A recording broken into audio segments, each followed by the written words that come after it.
আমি দেশবাসীর প্রতি আহ্বান জানাই, আপনারা সকল রাজনৈতিক দল এবং আপনাদের এলাকার প্রার্থীদের কাছ থেকে সুনির্দিষ্ট অঙ্গীকার আদায় করে নেবেন, যেন আগামী সংসদের প্রথম অধিবেশনেই যেসব সংস্কারের প্রশ্নে ঐকমত্য অর্জিত হয়েছে তা কোনো প্রকার কাটাছেঁড়া ছাড়াই যেন তারা অনুমোদন করেন।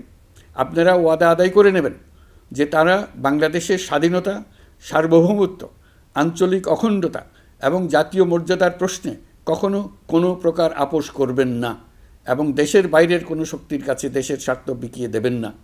আপনারা তাদের কাছে সুনির্দিষ্ট প্রতিশ্রুতি আদায় করে নেবেন এই মর্মে যে তারা কখনোই কোনো অবস্থাতেই আপনাদের গণতান্ত্রিক অধিকার ও মানবিক মর্যাদার ক্ষুণ্ণ করবেন না। আপনারা তাদের কাছে অঙ্গীকার আদায় করে নেবেন যে তারা সম্পূর্ণ সততা ও স্বচ্ছতার সাথে দেশ পরিচালনা করবেন এবং সকল প্রকার দুর্নীতি, দলীয়করণ, টেন্ডারবাজি, সিন্ডিকেটবাজি, চাঁদাবাজি, সন্ত্রাসী কর্মকাণ্ড ইত্যাদি গণবিরোধী কাজ থেকে নিজেদেরকে সম্পূর্ণভাবে মুক্ত রাখবেন।